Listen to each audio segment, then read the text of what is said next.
welcome to The Well. If you haven't had a chance to meet yet, again, my name is Danny Leibarger. I'm one of the pastors here at our church, and just excited and glad you're in worship with us. A lot of my welcome on top of Anne Marie's and Sadie's, those you've already received. Again, it takes a lot of courage to come and to try a new church, and so we're just honored and thankful if this is your first time that you would do that, and just thankful again that anyone comes and joins us in worship. We're very excited to dive into this new series, as the screen says. We're kicking off a series called The Devil is in the Details, and things like the devil, Satan, evil, temptation, brokenness, darkness, and some, like, depending on your church experience, you might be like, we talked about that a lot. But in my church experience, and many of my church experiences, like, we kind of avoided it. Like, there was a time early on where it was like we talked too much about it. And then I dipped it back into church, and it's like we never talked about it. It was like kind of this elephant in the room, and like, well, we don't want to feel bad, and we don't want to feel anxious, and we don't want to feel nervous. So we're just going to avoid it. But there is a reality. Even last Sunday, we celebrated a baptism, and we have another baptism today at our 10:45 service. And at baptism, we do what are called our baptismal vows. And in those, we say that we believe that at every level, from the cosmic to the communal, or like the big to the small, that sin and brokenness threaten to tear us apart from God and from one another.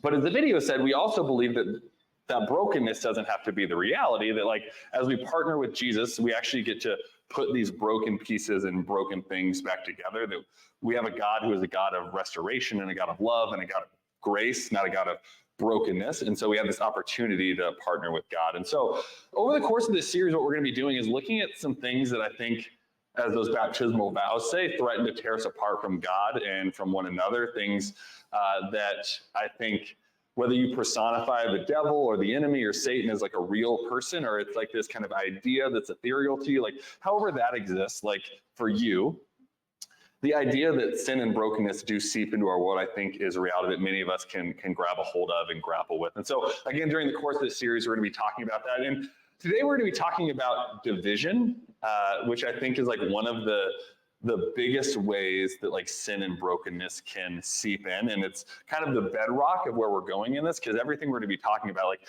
divisiveness and division, can be what threatens to tear us apart from God and from one another. I mean, it's like in the idea of it, right? To divide, it's to tear apart. And I was thinking about this week. I just went to my twin brother's wedding a few months back. And I have an older brother and an older sister, and my older brother and I were at this wedding together, and we probably hadn't talked in years. We hadn't talked in a long time. And we were kind of in the same, we'd text every once in a while, but like in person, we hadn't talked, we hadn't hung out for a long time. And I remember we were sitting at dinner, and if you know me, like I have a keen ability and spiritual gift to just say the awkward thing in the room. So I was like, hey, why haven't we talked? Like in a long time. I was like, it seems like the way to open this dinner up, right? It seems things are going well. And so I was like, we should talk about this. And what we both traced back is like, we weren't exactly sure what happened. There was like some moment that created friction. And then over the course of time, like what seemed like a little bitty divide, like grew into a massive chasm. And like, there wasn't any like hate or potentially some animosity, but there wasn't any like negative feelings necessarily felt. But you've had those relationships, right? Where you look and you're like, I was really close to you, and now it feels like we're really far apart. And then actually get to the point where the distance creates and grows this apathy in you, right? You're like, well, do I even want to close the gap? You start to ask yourself that. And what was really wonderful, and weddings have this effect, like I'm a hopeless romantic, and so I love going to weddings for a myriad of reasons, to celebrate love and all that. But going to this and getting to be like my family, we're like, you know what, like even though we live on different sides of the country and we don't see each other all the time, like this is a relationship worth fostering, and this is a relationship worth bridging the gap on. And even if there was something that really, really devastating happened, like let's seek and figure out how to mend that wound. But if it really was like this small crack that grew into this massive crevice, like that was more like a lack of due diligence on our side of like not keeping that. I mean, I just got my windshield replaced, and it would cost me like $500, which is wild. I mean, I know it's a big sheet of glass that protects me, but that was a lot of money to replace that. And what it started with was a small rock hit me that I was driving, and then I said, I'm going to take care of that. And then 5 months later, I didn't take care of it. And my kids are like, this windshield is gonna crack on us if you don't replace this. So I was like, all right, I have to replace this windshield. And that is why my insurance didn't cover it, because it took me so long to get it fixed. But it's like, it's the same thing in relationships, right? A small little crack, like a pebble, hits the windshield. And we were like, this isn't going to be a big deal.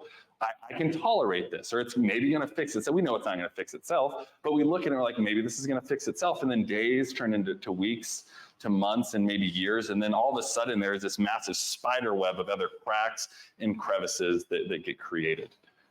And so for us, I want to examine that, of how understanding division is a reality.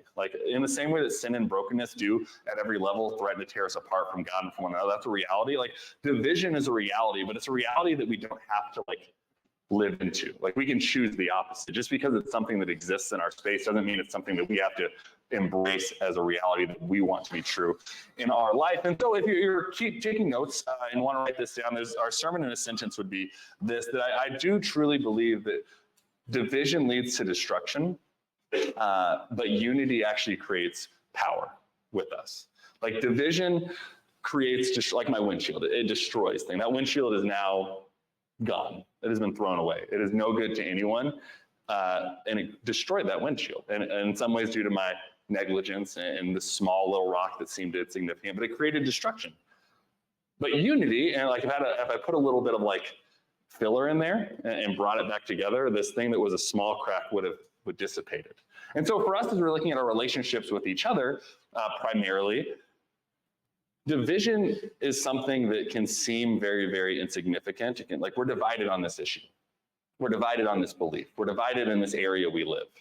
And I've seen this as I've lived in St. Louis. I'm not a St. Louis native, St. Charles native, St. Louis area. But the way that people in St. Louis County and St. Charles County talk about each other, that's a small sliver of division that people thought as a funny joke that has turned into an ethos of how you live your life, right?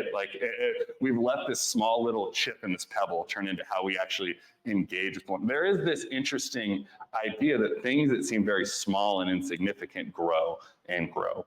And so if division leads to destruction and unity leads to power, how can we embrace unity? How can we reject division, brokenness, and live together? And this is going to be, I think, a quite practical message, and some things that I think will be very, very easy for us in how we go about this. Maybe not easy, it's simple, but not easy. I think they're simple concepts, but maybe not always easy to engage. And so if I was telling us, what is the first thing that we have to do to reject division? As division tries to arise in our life, how do we reject that? Well, the first thing I would challenge and argue that we ought to do is listen first and speak second. Listen first and speak second, right? And I think about this with my brother and I. We had to really go about listening. I asked the question, so in practicality, literally, I did speak first. But once I asked that question, we both had to take a posture of saying, let's listen to what the other person has to say.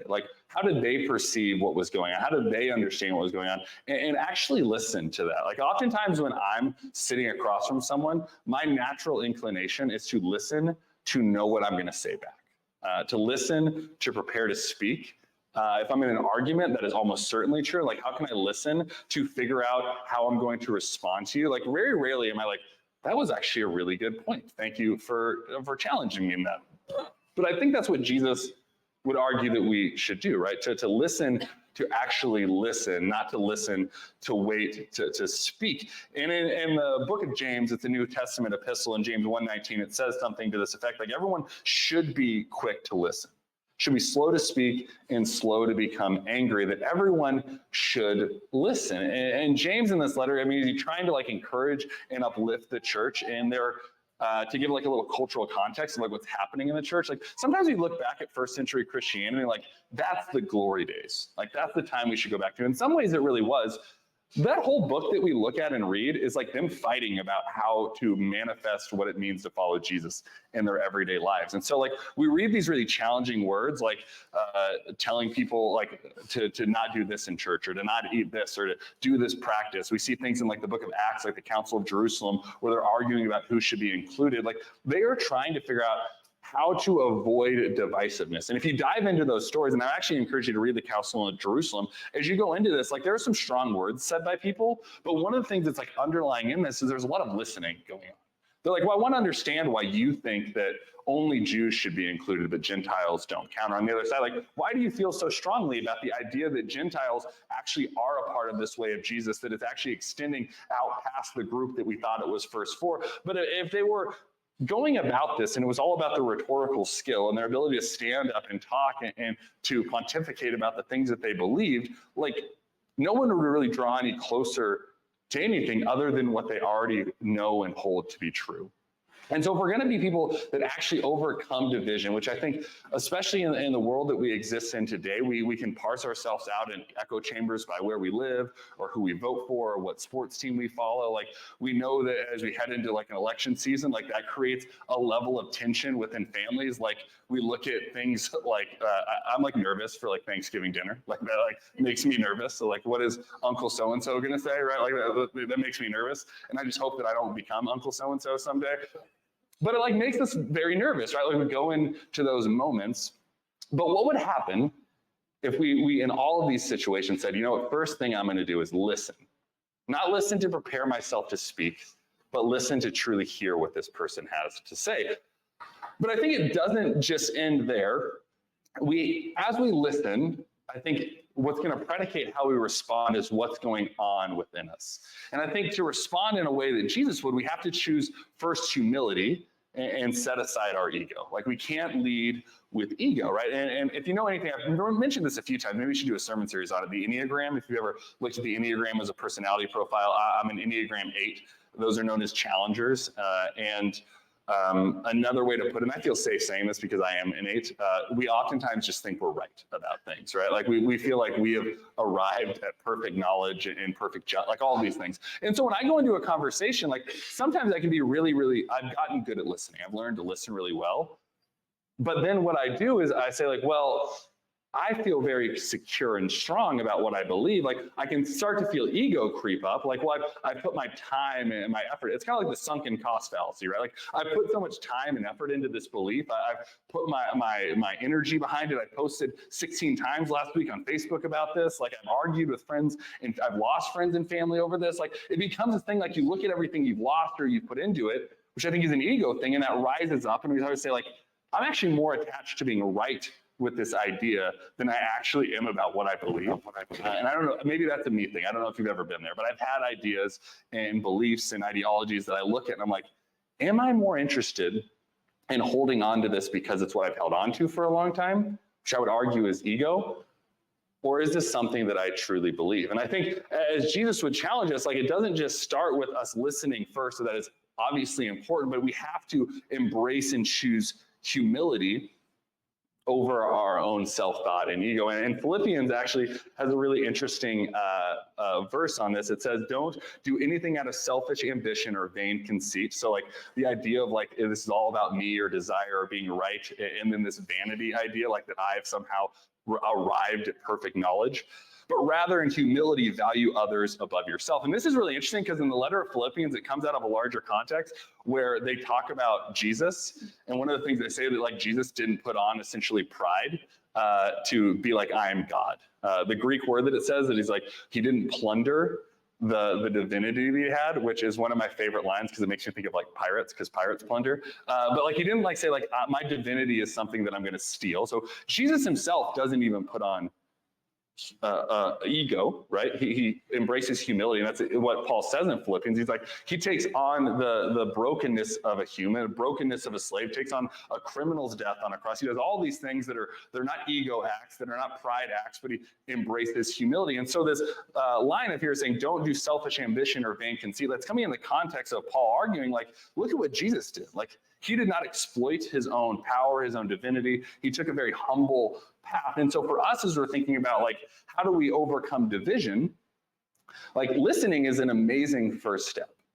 It is a very important first step. I don't think we can even take a next step if we don't commit to listen. But as we listen, I think putting aside ego and really embracing humility is going to be one of the most transformative works in the middle of that. And sometimes we're big steps like one and finish line, start line, finish line.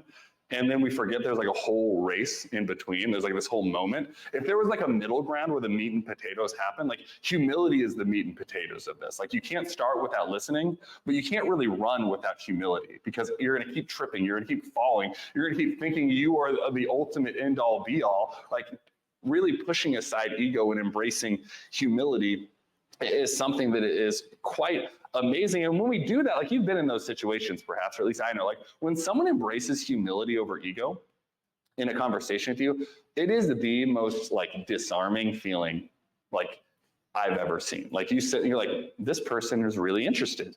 And like the conversation, it is so like life-giving and loving and disarming. When you sit across from someone who's having a conversation, even if you disagree with them, you're like, I like genuinely sense a level of humility here. Like when they say like, you might be right, or that's a really interesting idea, or you know what, I don't agree with you, but like I hear what you're saying. Like the humility in that, even if you don't align or agree with, that is so disarming, at least for me. And so as we go about trying to overcome the sin of division that threatens to tear us apart from God and from one another, like listening is abundantly important to start. Like humility is an amazing thing for us to run that race. But if there is a finish line, like what we're seeking at the end, I think we have to seek reconciliation over revenge. And even though my brother and I weren't exactly sure what we wanted revenge for, because we couldn't remember what happened, I think that was what kept us apart. We're like, they're the problem, right? Like, have you seen like this idea of like, I look around and like, I couldn't be the problem. Like, you're the problem. And more than you're the problem, I was like, I want you to know you're the problem. I want you to pay for being the problem. Like, that's revenge, right? Like, we look around and we're like, I actually don't, at least for me, like, I'll be honest with you. Like, I don't know that as I said, hey, why haven't we talked? Like, initially, I think I would want to tell you that my end goal is reconciliation. I think when I asked that, I was like, I cannot wait for him to tell me that he's wrong. And that I can be like, you know what, brother, you are wrong, right? Like, I wanted revenge. I wanted retribution. I wanted us to sit here and talk about how awesome I was and how wrong you were. And as we talked about it, what we realized was it was like a smattering of actions and moments and conversations that led to this. And it wasn't a him thing and it wasn't a me thing, but it was an us thing.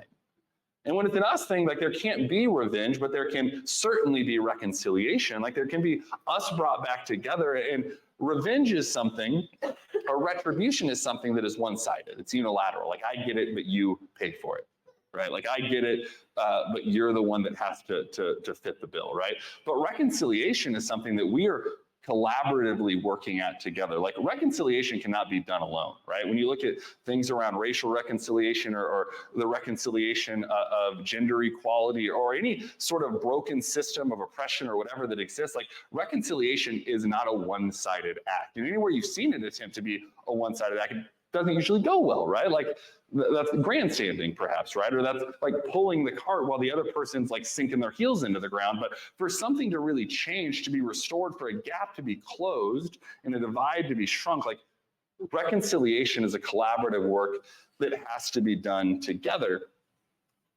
And Jesus said so much of this, like in his perhaps most famous sermon that he ever gave, Sermon on the Mount that comes out of Matthew in the 5th chapter. He's going through these like blessed are passages. Other translations say happy are. The person that does this, I think it's quite interesting because oftentimes like in our, at least for me, in our culture, like when someone says you're blessed, not only as someone says bless your heart, do I automatically get turned off, but like when someone says like you're going to be blessed for this, like I don't always know what that actually means. Like I can wrap my mind around it, but I can kind of conceptualize happiness. Right? I can conceptualize happiness, and a translation of the Greek sometimes goes into happy are those that do this. And so you can read it blessed are or happy are, but in Matthew 5:9 it says, happy or blessed are the peacemakers, for they will be called the children of God. Like another way of saying like blessed or happy are those that seek out reconciliation. The reconciliation work that draws people back together. Ultimately what Jesus did, right? Jesus tore down broken systems and he challenged oppression and he looked at religion. He said, we're not getting it right in here and I think we could do it better. Let's like challenge to go where this is going. But really and ultimately in all that challenging work that Jesus was doing, he wasn't like breaking things apart. He was grabbing broken pieces and bringing them back together to make something beautiful. I think sometimes you look at what Jesus was doing, like he was just going, and I can be guilty of arguing this. Like he went into these systems and these spaces, and he was just wrecking stuff. He's like, religious people, you're wrong here, and community, you're wrong here, and Roman government, you're wrong here. And like he challenged all of those people. But Jesus was far less about breaking things as much as he was about pulling broken pieces back together that never thought they would fit together and bringing them into something whole and beautiful together. And so as we look at this and we kick off this entire series together, like we're going to look at different things like temptation and pride and division and all those sorts of things. But underneath this, as we talked about today, like the divide and the division that sit amongst us is kind of the insidious, broken sin that does undergird all of this. Like if we can't figure out a way to be a people that are unified even in our differences. Like Jesus calls for unity. He does not call for uniformity. So that doesn't mean that we have to be exactly the same. Unity doesn't mean we have to look alike and think alike and believe alike. This community is a wonderful manifestation of that. Like I know that not everyone has similar beliefs and thoughts on a myriad of different topics, but that was never really what Jesus challenged us to do. Jesus challenged us to be unified in him, not uniform in all these other things that the world told us were what defined us. And so as we're going through this series together, looking at the way that sin threatens to tear us apart from one another, I would challenge you as JT next week talks about temptation, or as we talk about pride, or any of the other topics we talk about, think about like, well, how does divisiveness and division feed into this? How is that the lifeblood and the fuel that feeds the temptation, the pride, the hubris, whatever these things are? And my hope for us and my challenge for us would be that we can be a people that when we see chasms of division and brokenness, that we can be the people that are putting them back together. That we can be a community of people, those that call this their church, and even those that are like adjacently connected, can be known as people that are more about the work of unifying broken pieces and putting that mosaic back together, rather than shattering things and spreading us further apart. Like I think that's what Jesus would call us and challenge us to do, and my hope is that we could be about that work together. And so with that in mind, would you join me in a word of prayer? God, I do thank you that you're a God that puts broken things back together. You're a God that looks at the brokenness and division of this world, and you see it's not as it has to be, and you also have a vision for what it could be.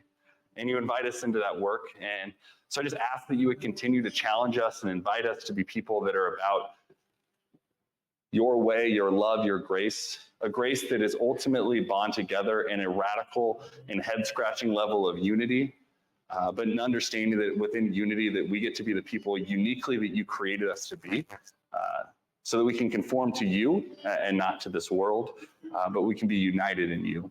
Regardless of where we sit, regardless of where we are, that we can be people that are bound together with you.